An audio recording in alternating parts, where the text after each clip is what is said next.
여자가 초밥집을 어떻게 해. 19살 소녀에게 쏟아지는 폭언.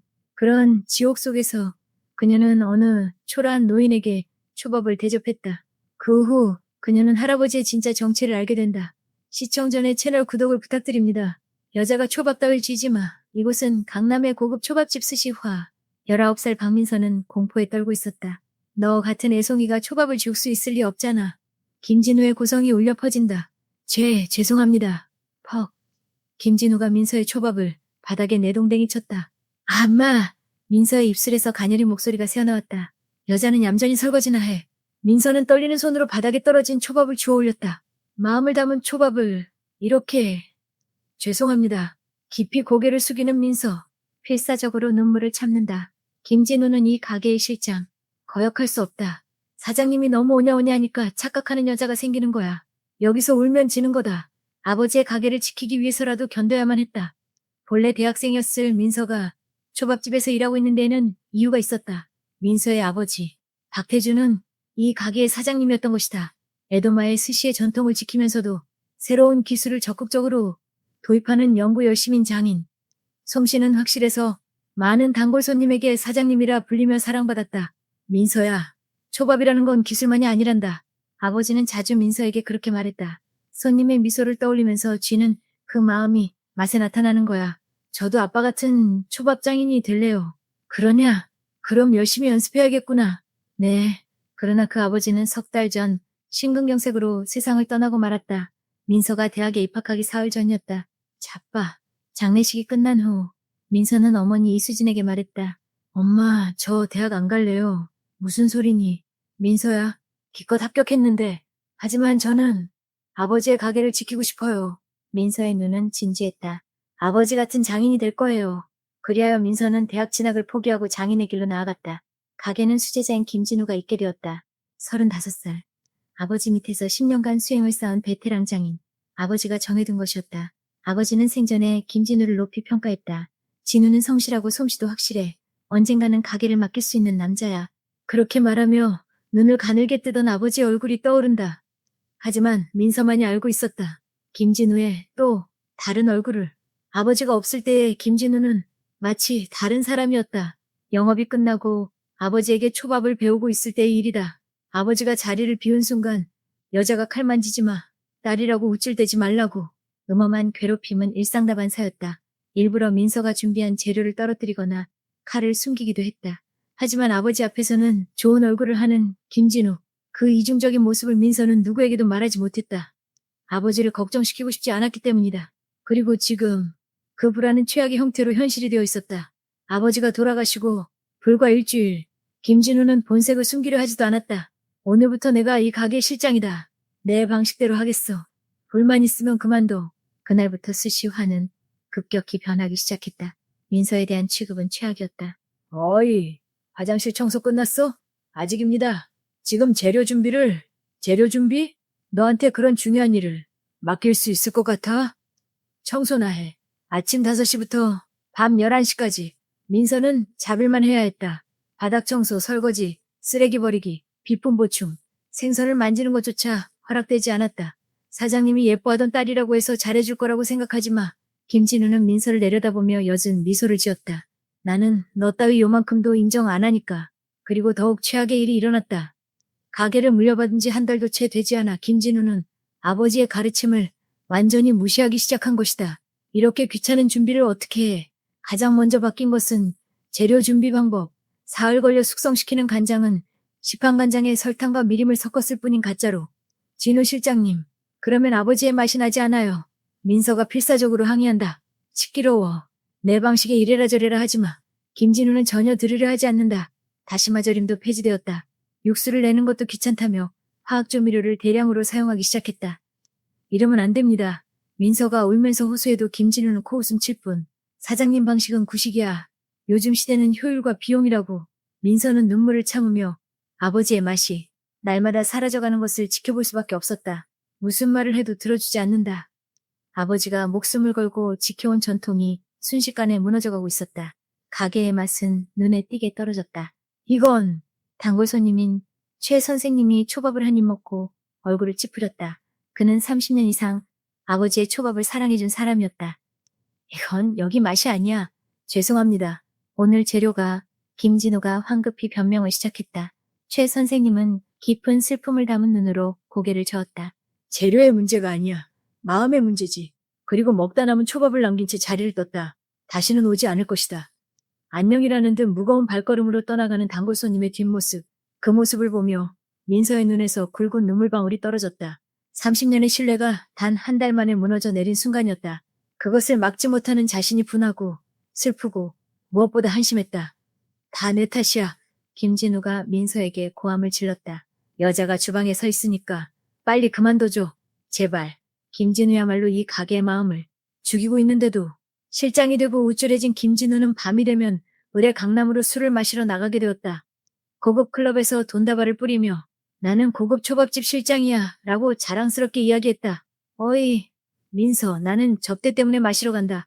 아직 영업시간 중인데도 김진우는 기분 좋게 나갈 채비를 시작한다. 하지만 내일 재료 준비가 나한테 반항하는 거냐? 김진우의 눈이 번뜩 빛났다. 산장님 인정으로 놔두고 있는 거야. 불만 있으면 해고하겠어. 김진우는 콧노래를 부르며 밤의 거리로 사라져갔다. 남겨진 민서는 혼자서 남은 영업을 하고 정리까지 전부 해야만 했다. 하지만 민서는 이 시간을 기다리고 있었다. 김진우가 없는 심야의 시간. 그것은 민서에게 유일한 성역이었기 때문이다. 민서는 아버지가 남겨준 보물을 소중하게 꺼낸다. 비전의 레시피 노트. 아버지의 글씨로 쓰여있는 생선 고르는 법, 칼질하는 법, 재료와 밥의 일체감을 내는 비결. 모든 것이 상세하게 기록되어 있다. 민서는 일어섰다. 지금은 돌아가신 아버지의 가르침을 이 손으로 이어가야만 한다. 남겨둔 정갱이를 정성껏 세 장으로 포뜬다. 초밥은 생명이라는 아버지의 말씀을 되새기며 식옷바늘이 새벽 2시를 지나도 민서의 수행은 계속되었다. 내가 이 가게를 지켜야 해. 나는 아버지의 마음을 절대로 끊기게 하지 않을 거야. 그런 결의를 가슴에 품고 민서는 고독한 수행을 계속하고 있었다. 그렇게 평소처럼 김진우에게 혼나고 있던 어느 날, 한 명의 초라한 노인이 문을 열고 들어왔다. 낡고 해진 노란색 상의는 곳곳이 달아 하얀 실이 보였다. 깊게 파인 주름, 백발이 섞인 헝클어진 머리. 아무리 봐도 유복하다고는 할 수 없는 모습이었다. 하지만 오늘 첫 손님으로 와준 것에 기쁨을 느끼며 어서 오세요. 민서가 정중하게 고개를 숙인 그 순간 김진우의 고성이 가게 안에 울려 퍼졌다. 어이, 영감. 김진우가 노인을 머리부터 발끝까지 훑어보듯이 본다. 누구 마음대로 들어오는 거야. 여긴 가난뱅이가 올 가게가 아니라고. 노인은 놀라서 김진우를 돌아보았다. 그 눈동자에는 슬픔이라고도 체념이라고도 할 수 없는 빛이 떠올라 있었다. 한 개에 3만. 원부터다. 낼 수는 있고? 김진우는 팔짱을 끼고 노인을 내려다보았다. 역 앞에 있는 회전 초밥집에나 가시지. 굴욕적인 말에 민서의 마음이 아팠다. 아버지라면 절대로 이런 말을 하지 않을 것이다. 돈은 있습니다. 노인의 목소리는 조용했지만 심지가 있는 울림이 있었다. 초밥을 먹을 수 없을까? 그 목소리에는 신기한 품격이 느껴졌다. 초라한 옷차림과는 반대로 어딘가 늠름한 자태. 민서는 가만히 있을 수 없었다. 손님, 이쪽으로 오세요. 민서는 용기를 내어 노인을 카운터 속으로 안내했다. 어이, 민서. 김진우의 얼굴이 순식간에 새빨갛게 변해갔다. 누구 허락받고 멋대로 행동하는 거야. 민서는 똑바로 김진우를 마주보았다. 아버지라면 이런 짓은 하지 않으세요. 민서의 목소리에 강한 의지가 깃들었다. 어떤 분에게든 평등하게 최고의 초밥으로 대접한다. 그것이 아버지의 가르침입니다. 김진우의 얼굴이 분노로 일그러졌다. 지금은 내 가게다. 아니야? 아버지의 가르침을 지키는 것만 지금 민서가 할 수 있는 유일한 저항이었다. 칫! 마음대로 해. 김진우는 혀를 차며 기분 나쁜 미소를 지었다. 대신 특별한 대접을 해주지. 이렇게 말하고 김진우는 냉장고 깊숙한 곳에서 명백히 오래된 재료를 꺼냈다. 자, 나왔습니다. 김진우는 짓궂은 미소를 지으며 조악한 초밥을 노인 앞에 늘어놓았다. 마치 이걸로 질렸으면 2번 다시 오지 마라고 말하는 것처럼 민서의 심장이 아플 정도로 빠르게 뛰었다. 이런 걸 손님에게 내다니 아버지가 보시면 얼마나 슬퍼하실까. 노인은 참치를 입으로 가져갔다. 그 표정이 조금씩 흐려져 간다. 하나를 먹을 때마다 노인의 얼굴에 깊은 슬픔의 빛이 짙어져 갔다. 그리고 마지막 한 개를 다 먹은 후 노인은 툭 하고 중얼거렸다. 옛날에 여기서 먹었던 초밥은 좀 더 다른 맛이었던 것 같은데 그 한마디가 민서의 마음을 깊게 파고들었다. 노인은 옛날에 아버지의 초밥을 먹어본 적이 있는 거야. 그 멋진 맛을 아는 사람에게 이런 가짜를 먹게 해버렸어. 어이, 불만 있으면 돌아가라고. 김진우가 내뱉었다. 민서의 눈에 눈물이 고였다. 분하고 슬프고 죄송하다. 이제 인내의 한계였다. 민서는 결심하고 주방으로 들어가 구석에 숨겨두었던 식재료를 꺼냈다. 따로 사비로 사두었던 생선들. 결코 고급은 아니지만 신선하고 애정을 담아 준비한 것들이었다. 정갱이는 아침 일찍 정성껏 손질해서 다시마로 가볍게 절여두었다. 계란은 육수를 듬뿍 사용해 구워냈다. 떨리는 손으로도 마음을 담아 민서는 초밥을 쥐기 시작한다. 밥은 사람의 체온과 같은 온도. 너무 단단하지도 너무 부드럽지도 않게. 민서는 아버지의 말을 되새기며 한 개 한 개의 마음을 담았다. 그리고 떨리는 손으로 새로운 초밥을 노인 앞에 조용히 놓았다. 실례합니다. 이건 서비스입니다. 작은 목소리로 민서는 말했다.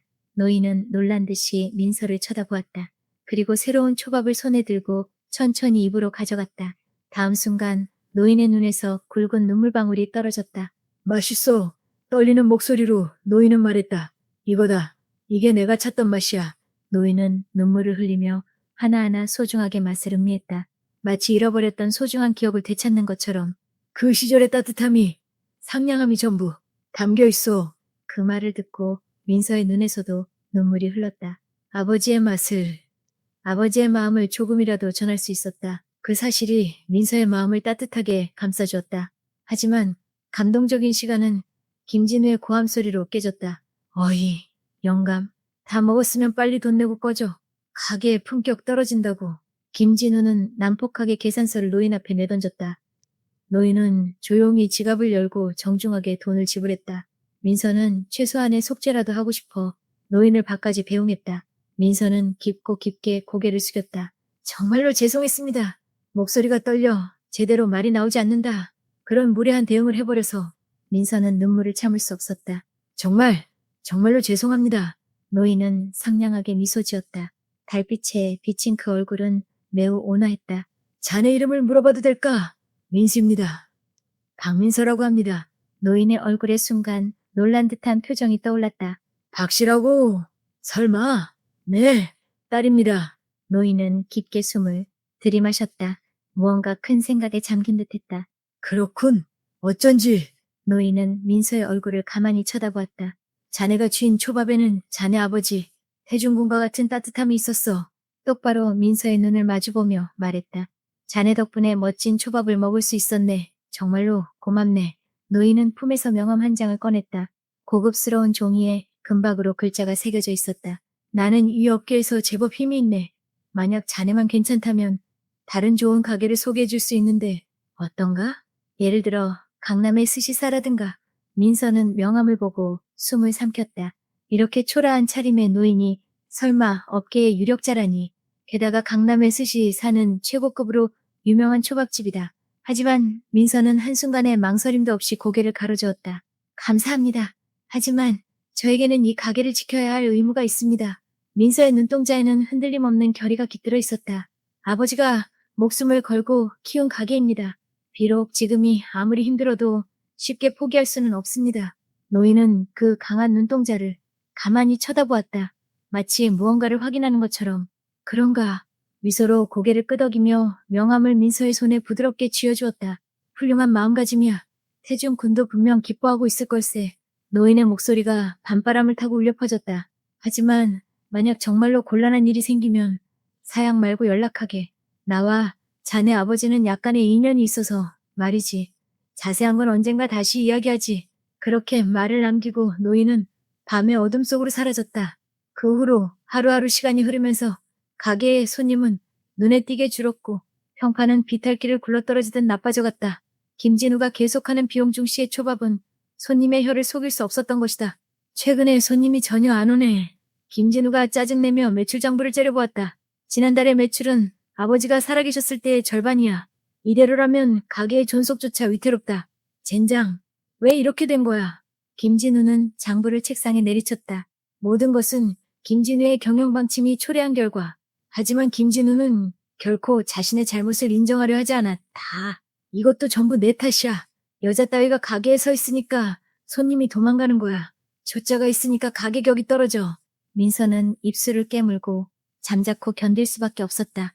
반론하면 해고당할 것이다. 그렇게 되면 아버지의 가게를 지키는 것조차 할 수 없게 된다. 그날 밤 지쳐서 집에 돌아온 민서를 어머니 이수진이 걱정스러운 듯이 맞이했다. 민서야, 오늘도 힘들었지? 민서는 억지로 미소를 지었다. 괜찮아, 엄마. 그냥 좀 바빴을 뿐이야. 하지만 어머니의 눈은 속일 수 없었다. 얼굴은 피로로 수척해졌고 눈 밑에는 깊은 다크서클. 무엇보다 민서의 눈동자에서 빛이 사라져가고 있는 것을 어머니는 놓치지 않았다. 민서야, 이제 그만해도 되지 않을까? 이제 그만둬도 괜찮아. 민서의 몸이 움찔 떨렸다. 평범한 회사에 취직해서 평범한 행복을 찾아도 괜찮아. 엄마, 저요 매일 밤 꿈을 꿔요. 민서는 어머니에게 이야기하기 시작했다. 아버지가 카운터에 서서 손님들에게 초밥을 쥐어주는 꿈. 모두 정말 행복한 얼굴을 하고 있어요. 그 꿈을 현실로 되돌리고 싶어요. 비록 지금이 아무리 힘들어도 저는 포기하지 않을 거예요. 어머니는 더 이상 아무 말도 할 수 없었다. 그렇게 매출이 떨어지고 있던 어느 날 운명의 전화가 울렸다. 네, 스시화입니다. 김진우가 불손하게 수화기를 들었다. 전화기 너머에서 사무적인 여성의 목소리가 들려왔다. 동양그룹 총무부의 김 대리라고 합니다. 김진우의 태도가 돌변했다. 동양그룹이라고 하면 이 지역에서도 손꼽히는 대기업이다. 다음 주 금요일 저희 회사 창립 신주년 기념 파티가 있어서요. 100인분의 초밥 출장을 부탁드리고 싶은데 가능할까요? 김진우의 눈이 욕망으로 번들거렸다. 100인분? 대량 주문이다. 물론이죠, 물론입니다. 받겠습니다. 김진우는 활짝 웃으며 의자에서 벌떡 일어났다. 최고의 초밥을 준비해드리겠습니다. 상세한 내용을 확인하고 전화를 끊자 김진우는 기분 좋게 외쳤다. 좋았어, 이걸로 가게도 다시 일어선다. 어이 민서, 들었어? 100명이라고. 민서도 조금은 희망을 느꼈다. 이걸 계기로 김진우가 마음을 고쳐먹어준다면, 성실하게 일에 임해준다면. 하지만 김진우는 주문을 받은 후 더욱 밤놀이에 박차를 가했다. 이만큼 큰 돈이 들어오는데 조금 크라했어도 괜찮겠지. 이렇게 말하며 연일 밤마다 룸살롱에 드나들었다. 민서는 불안감을 느끼고 몇 번이고 확인했다. 진우 실장님, 발주하셨어요? 알고 있어. 여자랑 연락 중이니까 방해하지 마. 그리고 일을 내팽개치고 마시러 가버렸다. 파티지 당일 아침. 오늘은 중요한 날이야. 힘내자. 그렇게 기합을 넣고 가게에 들어서자 이상한 정적이 감돌고 있었다. 평소라면 대량의 생선이 놓여 있어야 할 조리대. 여기에는 평소 영업 분기량의 생선밖에 없다. 어라? 민서의 등골에 차가운 것이 흘렀다. 생선은? 100명분의 생선은? 황급히 발주서를 확인한다. 거기에는 아무것도 기재되어 있지 않았다. 발주의 흔적이 어디에도 없다. 진우 실장님. 민서는 핏기가 가시며 김진우를 불렀다. 발주는, 생선 발주는 김진우가 숙취에 찌든 얼굴로 나타났다. 까치집을 지은 머리, 충혈된 눈, 명백히 방금 전까지 마시고 있었던 모습이었다. 아, 그러고 보니 김진우, 의 얼굴이 순식간에 새파랗게 질려갔다. 발주를 완전히 잊고 있었던 것이다. 어떡할 거야. 김진우가 패닉에 빠져 소리쳤다. 시계를 본다. 오전 7시. 파티는 오후부터. 지금부터 노량진에 가도 절대로 제 시간에 맞출 수 없다. 어떡할 거냐고. 민서도 사태의 심각성을 이해하고 있었다. 손해배상은 확실하다. 잘못하면 수백만 원의 청구가 올지도 모른다. 그리고 무엇보다 가게의 신뢰가 땅에 떨어진다. 아버지가 50년에 걸쳐 쌓아 올린 신뢰가 한순간에 무너져 내린다. 다 내 탓이야. 김진우는 책임 전가를 시작했다. 왜 확인 안 했어? 그저 절망만이 마음을 지배해간다. 지금 당장 어떻게든 해봐.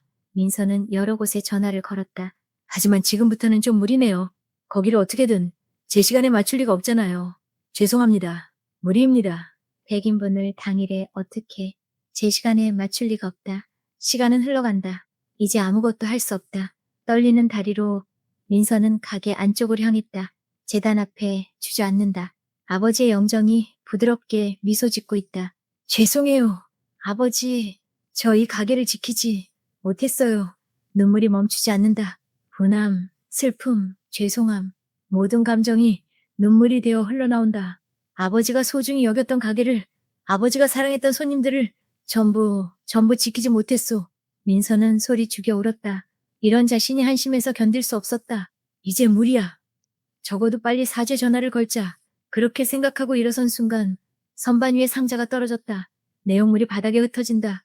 아버지의 유품들, 손때 묻은 긴발, 빛바랜 사진, 그리고 명함 한 장이 떨어졌다. 구강호수산 대표이사 강대호. 그날 밤 초라한 노인이 건네주었던 명함과 같은 것이었다. 금박이 반짝 빛난다. 강호수산. 그 이름의 무게를 민서도 이제는 이해할 수 있었다. 수도권의 고급 초밥집, 요정, 호텔, 모든 인류 가게의 최고급 생선을 납품하는 업계의 거인. 설마 그 할아버지가 만약 정말로 곤란한 일이 생기면 사양 말고 현명아. 노인의 말이 기억 속에서 되살아났다. 민서는 떨리는 손으로 명함을 주워 올렸다. 이제 이것밖에 가게를 구할 방법이 없어. 하지만 이런 일로 그렇게 대단한 분께 의지해도 되는 걸까? 아니, 다른 방법은 없어. 결심하고 민서는 전화를 걸었다. 통화 연결음이 영원처럼 길게 느껴진다. 한 번, 두 번, 세 번, 아침도 이른 시간. 역시 전화를 받지 않으려나. 그렇게 생각했을 때, 네, 강호입니다. 전화기 너머에서 그 노인의 온화한 목소리가 들려왔다. 저, 민서는 울면서 필사적으로 자신의 이름을 밝혔다. 스시, 콰이 박민서입니다. 그날 밤 배웠던, 민서 양. 강 회장의 목소리는 상냥했다. 무슨 일입니까? 울고 있는 것 같은데. 민서는 본물 터지듯 사정을 설명했다. 100인분의 주문 이야기, 이대로라면 가게가 망해버릴 것이란 이야기. 말은 질이 멸렬하고 울음소리에 끊어졌다. 그래도 필사적으로 전하려고 했다. 전화기 너머에서 강 회장이 조용히 듣고 있다. 알겠습니다. 민서가 모든 것을 이야기하자 강 회장은 침착한 목소리로 말했다. 1시간 기다리세요. 네? 1시간이요? 그때까지 준비하고 기다리세요. 그렇게 말하고 전화는 끊겼다. 민서는 망연자실하게 수화기를 쳐다보았다. 한 시간? 무슨 일이 일어난다는 걸까? 하지만 지금은 이 말을 믿을 수밖에 없다. 민서는 눈물을 닦고 일어섰다. 정확히 1시간 후 가게 앞거리가 갑자기 소란스러워졌다. 어이, 저게 뭐야? 김진우가 밖을 내다보고 숨을 삼켰다. 대형 냉장 트럭이 차례차례 가게 앞에 멈춰 서고 있었다. 한 대, 두 대, 세 대, 전부 5대. 차체에는 강호수산이라는 글자가 자랑스럽게 새겨져 있었다. 마지막 트럭에서 한 명의 노인이 내렸다. 고급스러운 감색 정장, 잘 닦인 가죽 구두, 늠름한 자태. 그날 밤의 초라한 노인과는 마치 다른 사람 같은 위엄. 강대호, 바로 그 사람이었다. 기다리게 했군요. 강 회장은 민서를 향해 온화하게 미소 지었다. 시간에 맞출 수 있겠네요. 다음 순간 트럭에서 믿을 수 없는 광경이 펼쳐졌다. 흰 가운을 입은 장인들이 차례차례 최고급 생선을 옮기기 시작했다. 동해의 참따랑어, 남해의 참돔, 영덕의 대게. 아버지가 살아계셨을 때도 1년에 몇 번밖에 들여올 수 없었던 일품들 뿐. 그 질, 그 양. 모든 것이 규격 외였다. 거짓말. 민서는 놀라서 말도 나오지 않았다. 이건 김진우가 주저앉을 뻔했다. 무릎이 떨려 서 있을 수가 없다. 설마 그때 그 영감님이 김진우의 얼굴이 새하얗게 질렸다. 자신이 가난뱅이라고 멸시하고 조악한 초밥을 내놓았던 상대, 그가 업계 정점에 서 있는 인물이었다는 것을 깨닫고 김진우는 공포에 떨었다. 회장님, 흰 가운을 입은 장인 중 한 명이 강 회장에게 깊이 고개를 숙였다. 지시하신 대로 최고의 생선을 골라왔습니다. 회장님, 그 말이 김진우의 내리에 박혔다. 강호수산의 회장이라고 하면 수산업계의 신과 같은 존재. 서둘러 준비를 시작하세요. 강 회장이 조용히 말했다. 그래, 먼저 주문을 어떻게든 해야 해. 민서는 정신을 차리고 앞치마를 고쳐맸다. 네, 감사합니다. 하지만 아직 해결된 것이 아니었다. 생선은 갖춰졌다. 하지만 너무나 시간이 없다. 100인분의 초밥을 남은 3시간 안에 만들어야 한다. 김진우는 황급히 칼을 쥐지만 손이 떨려 생각처럼 움직이지 않는다. 평소에 불성실함이 화근이 되어 집중력도 이어지지 않는다. 안 돼. 시간에 못 맞춰. 김진우가 절망적인 목소리를 냈다. 땀이 폭포처럼 흐르고 칼을 쥔 손이 부들부들 떨리고 있다. 민서는 결심하고 앞으로 나섰다. 저도 하게 해주세요. 뭐? 쓸데없는 짓 하지 마. 김진우가 손을 댈 일이 아니야. 이건 내 일이야. 하지만 이대로는 정말 시간에 맞출 수 없어요. 김진우는 일을 계속한다. 하지만 느리다. 민서의 목소리에 필사적인 기색이 담겼다. 부탁드립니다. 아버지의 가게를 지키게 해주세요. 귀찮게. 마음대로 해. 김진우는 마지못해 허락했다. 감사합니다. 민서는 심호흡을 하고 도마 앞에 섰다. 칼을 손에 쥔다. 그 순간 신기한 평온함이 마음을 가득 채웠다. 아버지의 가르침, 심야의 특훈. 모든 것이 지금 하나가 된다. 가장 먼저 손을 댄 것은 참치에 채웠다. 칼이 빨려 들어가듯 생선에 들어간다. 다음은 도미. 세 장으로 포를 뜨고 껍질에 뜨거운 물을 부은 뒤 바로 얼음물에 담가시킨다. 손이 마치 다른 사람처럼 움직여간다. 불필요한 움직임은 일절 없다. 흐르는 듯한 동작으로 차례차례 생선이 아름다운 재료로 변해간다. 너, 김진우가 말을 잃었다. 민서의 손놀림은 더 이상 초보의 그것이 아니었다. 아니, 어지간한 장인도 이 정도의 기술은 가축이 있었지만 강 회장은 눈을 가늘게 뜨고 민서의 손끝을 바라보고 있었다. 역시 작게 중얼거렸다. 너는 태준의 딸이야. 그 남자의 혼이 내 안에 살아있어. 민서는 무심하게 작업을 계속했다. 김진우도 망연자실하게 보고 있을 수밖에 없었다. 그리고 겨우 정신을 차리고 민서의 옆에서 작업을 재개했다. 이제 자존심 따위는 아무래도 좋았다. 지금은 이 위기를 넘기는 것만이 중요했다. 2시간 후 100인분의 초밥이 멋지게 완성되었다. 하나하나가 보석처럼 아름답고 금방이라도 춤을 출듯 신선하다. 특제나무 상자에 정성껏 담겨 배송 준비가 끝났다. 해느실, 민서는 안도. 한 나머지 그 자리에 주저앉았다. 하지만 마음은 신기한 충족감으로 가득 차 있었다. 정말로 해냈어. 아버지의 가게를 지킬 수 있었어. 그 사실이 민서의 눈에서 기쁨의 눈물을 흘러나오게 했다. 배송 차량이 출발하는 것을 보고 민서는 강 회장에게 깊이 고개를 숙였다. 강 회장님, 정말로 감사했습니다. 목소리가 떨리고 있다. 어떻게 감사를 드려야 할지. 아니, 그날 밤의 보답일세. 강 회장은 상냥하게 미소 지었다. 김진우는 옆에서 부들부들 떨고 있다. 그리고 강 회장은 김진우 쪽을 향했다. 자네가 이 가게의 실장인가? 강 회장의 목소리가 갑자기 차가워졌다. 태준군에게 가게를 맡은 김진우군. 김진우는 움찔 몸을 떨었다. 어째서 그의 가르침을 배신했나? 강 회장의 말이 날카로운 칼날처럼 김진우를 꿰뚫었다. 질 나쁜 생선을 쓰고 대충 재료를 준비하고 손님을 돈으로 차별하고 그것이 태준군이 목숨을 걸고 지킨 가게에서 할 짓인가? 그가 저 세상에서 얼마나 슬퍼하고 있을까? 그것은 하지만 김진우는 강하게 나섰다. 여기는 이제 제 가게가 됐다고요. 제 방식대로 하는 겁니다. 그런가? 강 회장은 잠시 고개를 숙였다. 그리고 결정적인 선고가 내려졌다.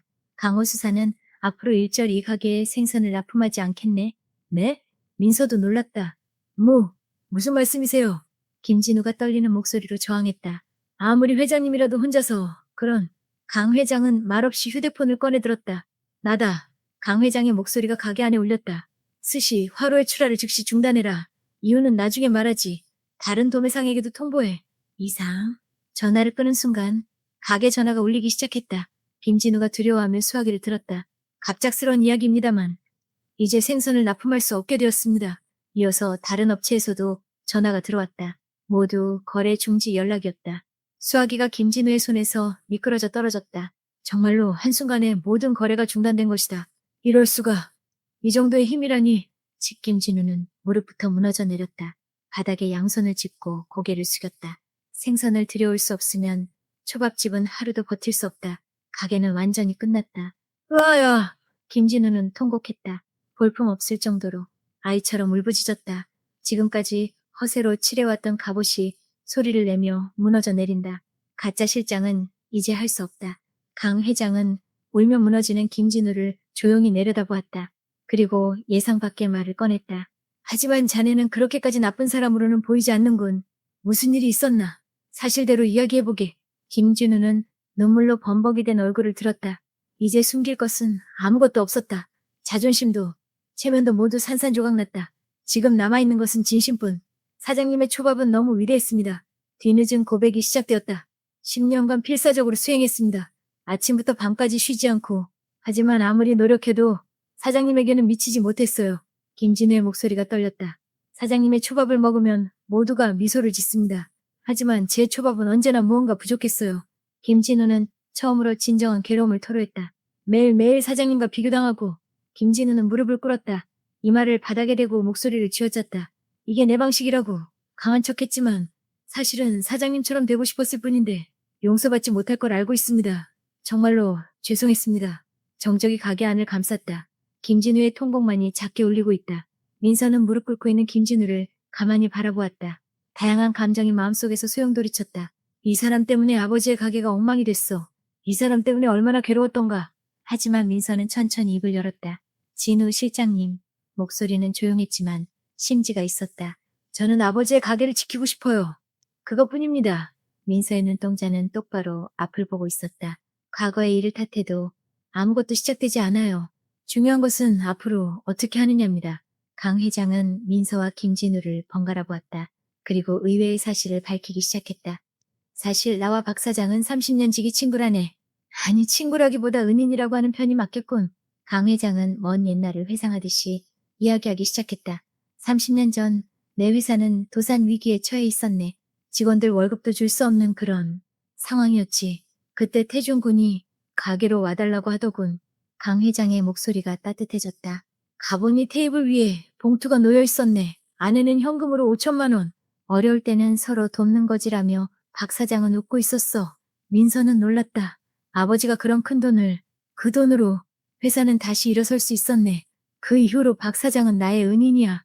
강 회장은 민서와 김진우를 보고 제안을 했다. 김진우 군에게는 확실한 기술이 있어. 10년의 수행은 거짓이 아니야. 하지만 마음을 잃어버렸지. 민서양, 자네에게는 박 사장의 마음이 있어. 오늘 일하는 모습을 보고 확신했네. 하지만 기술은 아직 발전 중이야. 강 회장은 두 사람을 번갈아 쳐다보았다. 어떤가? 두 사람이 힘을 합쳐 이 가게를 다시 일으켜보지 않겠나? 김진우가 얼굴을 들었다. 하지만 저는 이런 짓을 한 저에게 그럴 자격은 내가 후견인이 되겠네. 강 회장이 선언했다. 조건은 이렇다. 김진우 군은 마음을 고쳐먹고 민서, 양에게 모든 기술을 가르쳐라. 숨기는 건 일절없이. 박 사장에게 물려받은 모든 것을. 민서, 양은 아버지의 마음을 지키면서 실장 대리로서 가게를 꾸려나가게. 그리고 언젠가 정식으로 가게를 잇는 거다. 김진우 군, 이것이 자네에게 주는 속죄의 조건이다. 강 회장의 눈이 날카로워졌다. 거절하면 이 업계에서 두 번 다시 일할 수 없게 될 걸세. 받아들이면 갱생의 기회를 주지. 김진우는 눈물을 흘리며 깊게 고개를 숙였다. 네, 하게 해주십시오. 목소리가 떨리고 있다. 이번에야말로 사장님의 가게를 진정한 의미에서 지키게 해주십시오. 민서 씨에게 모든 것을 가르치겠습니다. 사장님께 물려받은 기술 전부를요. 그것이 제가 할 수 있는 유일한 숙제입니다. 민서도 조용히 고개를 끄덕였다. 저도 진우 실장님께 배우겠습니다. 아버지의 마음과 실장님의 기술, 양쪽이 있어야 비로소 진정한 초밥이 된다고 생각합니다. 강 회장은 만족스럽게 고개를 끄덕였다. 좋아. 오늘부터 새로운 수시화의 시작이다. 이렇게 가게 재건이 시작되었다. 다음 날 아침 5시, 민서와 김진우는 날이 늘어진 수산시장으로 향했다. 민서야, 오늘은 생선 고르는 법을 가르쳐주마. 김진우의 표정은 진지, 그 자체였다. 어제까지의 오만한 태도는 어디에도 없다. 사장님은 항상 말씀하셨지. 생선과 대화해라라고. 가게로 돌아오자 본격적인 수행이 시작되었다. 사장님의 쥐는 방식은 독특해서 말이지. 김진우의 손놀림은 훌륭했다. 10년의 수행은 헛된 것이 아니었다. 민서도 김진우에게 소중한 것을 전했다. 아버지는 말씀하셨어요. 초밥은 대화라고. 손님과의 대화에서 오늘은 무엇을 먹고 싶은지, 제 어떤 기분인지를 헤아리는 것. 그것이 에도마의 정신이라고요. 김진우는 솔직하게 귀를 기울였다. 사장님은 그런 말씀도 하셨나. 나는 기술만 쫓아서 중요한 것을 놓치고 있었군. 처음에는 손님의 발길이 뜸했다. 한번 떠난 단골 손님은 쉽게 돌아오지 않는다. 하지만 강 회장이 정기적으로 얼굴을 비춰주었다. 오늘 참치는 자신작입니다. 두 사람이 쥔 초밥을 강 회장은 소중하게 맛보았다. 훌륭해. 강 회장의 존재는 큰 홍보 효과가 있었다. 그강호 수산회장이 다니는 가게에 그 소문은 순식간에 어깨에 퍼졌고 조금씩 새로운 손님이 늘기 시작했다. 그리고 어느 날 역시 이 가게가 아니면 안 되겠어. 그리운 목소리가 가게 문 너머에서 들려왔다. 최 선생님이었다. 그날 슬프게 떠나갔던 30년 지기 단골 손님. 사장님 맛이 돌아왔다고 들어서 말이야. 최 선생님의 눈에 기대의 빛이 깃들어 있었다. 날이 갈수록 단골 손님이 한 명 또 한 명 돌아왔다. 어느 날 저녁 민서는 어머니에게 초밥을 대접했다. 이수지는 딸이 쥔 초밥을 소중하게 입으로 가져갔다. 아빠 초밥 맛이 나. 이수진의 눈에 눈물이 고였다. 하지만 더 상냥한 맛이네. 어머니는 딸의 성장을 진심으로 기뻐했다. 김진우도 크게 변했다. 과거의 오만함은 사라지고 겸손하고 진지한 장인이 되어 있었다. 민서야, 오늘 전어 손질법을 조금 개량해보지 않을래? 김진우가 제안한다. 사장님 방식을 기본으로 해서 더 감칠맛을 끌어낼 수 있을지도 몰라. 좋네요. 민서도 적극적으로 의견을 냈다. 두 사람은 서로를 북돋우며 성장해갔다. 기술의 김진우, 마음의 민서. 그 두 바퀴가 멋지게 맞물려 돌아갔다. 그리고 어느 날 김진우가 민서에게 진지한 얼굴로 말을 걸었다. 민서야, 나 결심했어. 김진우의 표정은 맑았다. 내년 기일을 기점으로 정식으로 가게를 민서에게 넘기겠어. 민서는 놀랐다. 네, 하지만 실장님이, 아니 이게 옳은 거야. 김진우는 조용히 고개를 저었다.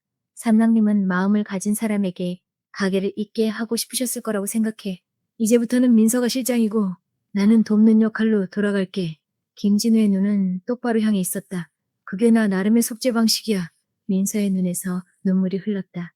진직님, 김진우가 미소를 보였다. 아직 가르칠 건 산더미처럼 많아. 실장이 되어도 수행은 계속된다고. 네, 민서도 미소로 답했다. 평생 배우겠습니다. 1년 후 수시화의 간판이 새로워졌다. 이대 박민서라는 글자가 자랑스럽게 새겨져 있다. 어서 오세요. 두 사람의 활기찬 목소리가 다시 울려 퍼졌다. 아버지의 호는 확실히 계승되었다. 과거 아버지가 민서에게 했던 말. 초밥은 마음이다. 기술만이 아니야. 마음을 담아 쥐어라. 그 가르침은 민서와 김진우의 손에 의해 앞으로도 영원히 계승되어 갈 것이다. 어떠셨나요? 민서 씨 이야기가 좋았다고 생각하시는 분은 꼭 채널 구독을 부탁드립니다. 앞으로도 마음 따뜻해지는 이야기를 전해드리겠습니다.